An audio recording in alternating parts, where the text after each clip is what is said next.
Lord, Lord, open to us. மத்தேயு 25:11. ஆண்டவரே, ஆண்டவரே, எங்களுக்கு கதவை திறந்துவிடும். வாழ்வு தரும் கிறிஸ்துவின் நற்செய்தி. கிறிஸ்துவே உமக்கு புகழ்.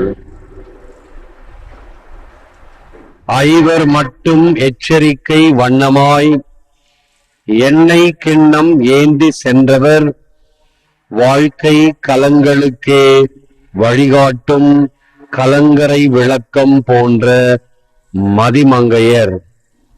இயேசு காவியம்.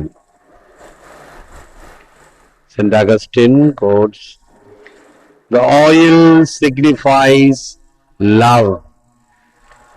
For Saint Paul says, I will show you a more excellent way." 1 கொரிந்தியர் 12:33. நான் உங்களுக்கு ஒரு நல்ல வழியை காட்டுவேன். It is the way of love. அன்பின் வழிதான் அது. That way above the rest. இதுதான் மற்ற வழிகளை விட சிறந்தது, மேலானது. Now oil swims above all liquids. எப்படி எண்ணெய் திரவத்தின் மீது மிதக்குகின்றதோ அதே போன்று இந்த அன்பு இருந்தால் அது எல்லாவற்றுக்கும் மேலாக வெளிரும். இயேசுவில் அன்பார்ந்த தொலைக்காட்சி விசுவாசிகளே,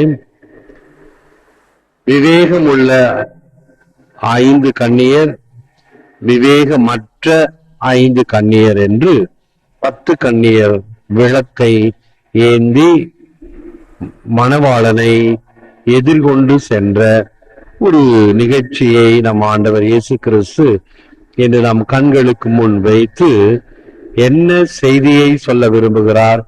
நாம் எப்பொழுதும் எச்சரிக்கை உடையவர்களாக, விழித்திருப்பவர்களாக, பல வகையான பராக்குகள் மத்தியில அல்லது எது செய்ய வேண்டுமோ அதை கோட்டை விட்டு இருக்கலாகாது என்பதுதான் இன்றைய செய்தி. ஒரு தத்துவ பாடல், தூங்காதே தம்பி தூங்காதே.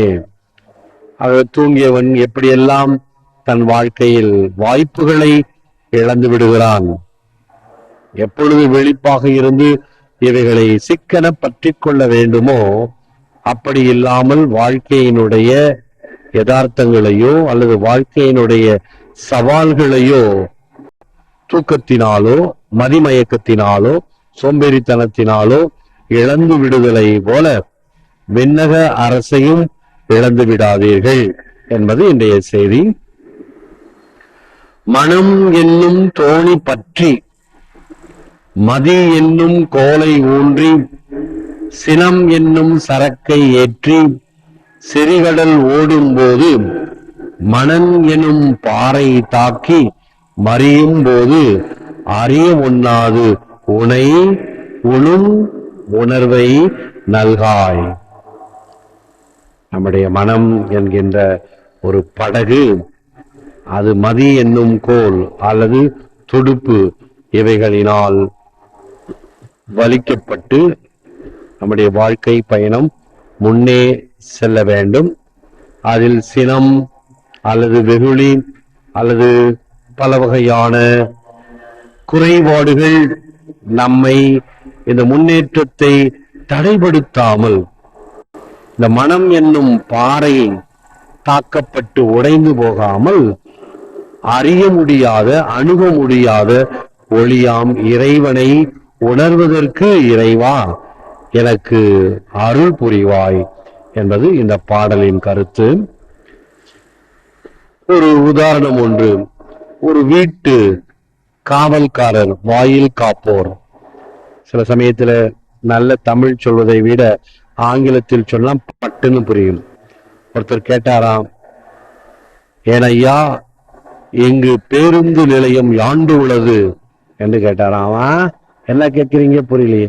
பேருந்து நிலையம் யாண்டு உள்ளது, புரியலையே. பஸ் ஸ்டாண்ட் எங்க இருக்குது, அப்படி தமிழ்ல கேளுங்களேன் அப்படின்னா.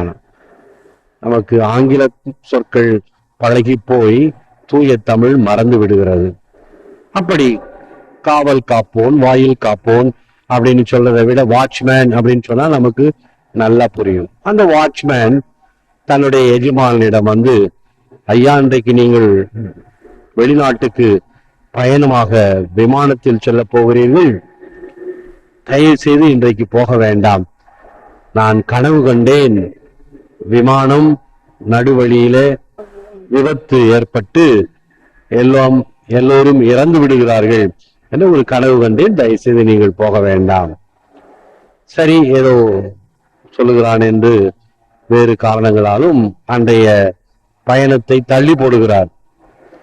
செய்தி வருகிறது, அடுத்த நாள் இவர் பயணம் செய்ய வேண்டிய விமானம் விபத்துக்குள்ளாகி அனைவரும் இறந்து விட்டனர். உடனே அந்த வாட்ச்மேனை கூப்பிட்டார். நீ என்னை எச்சரித்ததற்கு நன்றி. ஒருவேளை விமானத்துல போயிருந்தனா நான் இறந்து போயிருப்பேன். என் உயிரை காப்பாற்றினாய், ஆகவே உனக்கு இந்த சன்மானம் வைத்துக்கொள். நாளையிலிருந்து வேலைக்கு வராத, யூ ஆர் டெர்மினேட்டட்.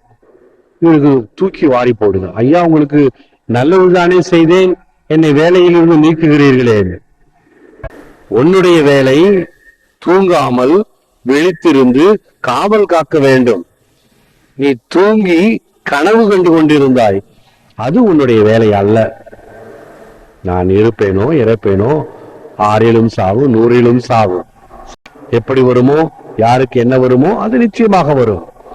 உன்னுடைய கடமை நீ சரியாக செய்யவில்லை என்று சொல்லி வேலையிலிருந்து நீக்கினான் என்று ஒரு கருத்து கதை. சில சமயங்களில் நாம் எப்படி இருக்கிறோமோ, எதை செய்ய வேண்டுமோ அதை விடுத்து வேறு பல மனக்கோட்டை, ஆகாய கோட்டை, ஆகாச கோட்டை என்று சொல் வழக்கில் சொல்வது நடக்காத காரியங்களை நினைத்துக் கொண்டிருப்பது. நான் என்ன செய்ய வேண்டும் என்பதை உணர்ந்து செயல்படுகிறேனா என்று தினம் தினம் நம்மையே கேள்வி கேட்டுக்கொள்ள வேண்டும். Live every day of your life as if it is your first, as if it is your only available day, as if it is your last day. இதே கருத்துக்களை வைத்துத்தான் திருப்பலியை பற்றியும் சொல்லப்படுகிறது. ஒவ்வொரு திருப்பலியும் எப்படி ஒப்பு கொடுக்கப்பட வேண்டுமாம்? வாழ்க்கையிலேயே இதுதான் ஒரே ஒரு திருப்பலி, இதுதான் என்னுடைய முதல் திருப்பலி, இதுதான் என்னுடைய இறுதி திருப்பலி என்று இருந்தால் எப்படி அதை கருத்தில் கொண்டு செயல்படுவாயோ அப்படி செயல்பட வேண்டும் என்று எச்சரிக்கப்படுகிறோம். ஆக விவேகம் உள்ள கண்ணியராக இருக்க வேண்டும் என்று சொல்லும் பொழுது அது நமக்கு தரும் பாடம் என்ன? ஒன்று, எஸ் டு காட்ஸ் வில், கடவுளுடைய வார்த்தைக்கு அடிபணிதல். இறைவன் நமக்கு கொடுக்கப்பட்டிருக்கிற அழைப்பை ஏற்று வாழ வேண்டும் என்று விரும்புகிறார்.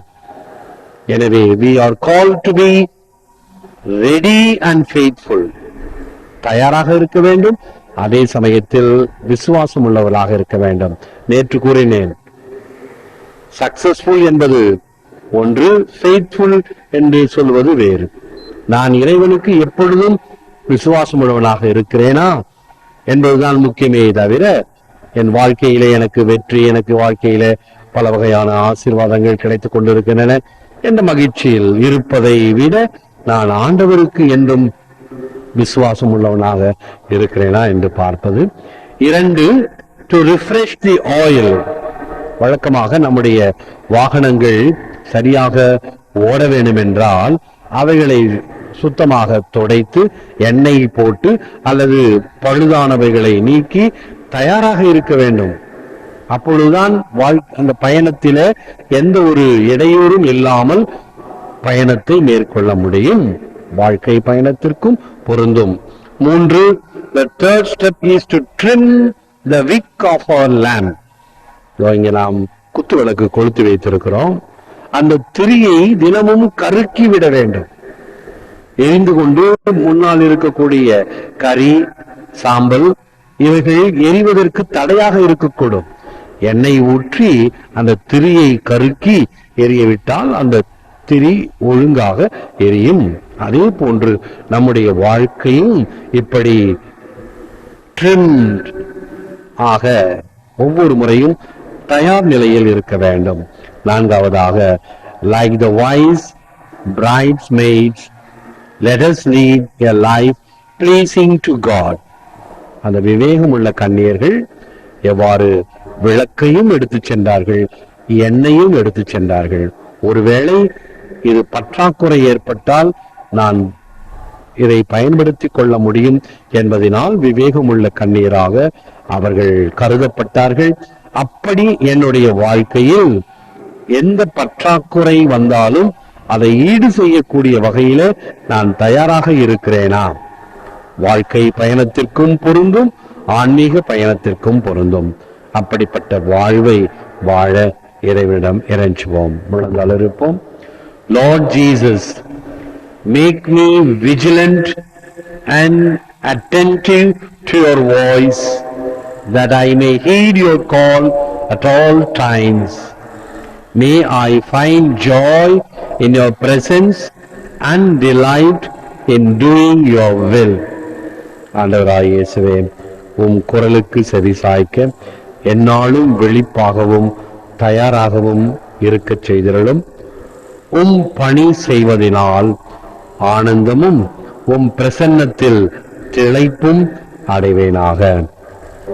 நாங்கள் விழிப்புள்ளவர்களாக, எச்சரிக்கை கொண்டவர்களாக, உமது வார்த்தைகளை ஏற்று வாழ்வதற்கு தயாராக இருப்பவர்களாக எங்களுடைய உள்ளங்களை திறந்திரளும்.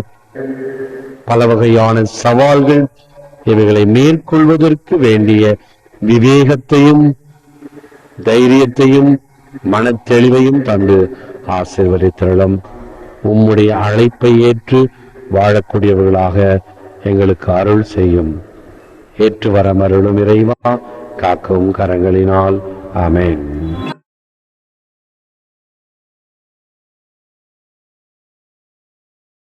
அன்பர்களே, ஒவ்வொரு வீடியோவின் கீழும் மறையுரை விளக்கங்கள் உள்ளன. படித்து பயன்பெறுங்கள். நன்றி. வணக்கம்.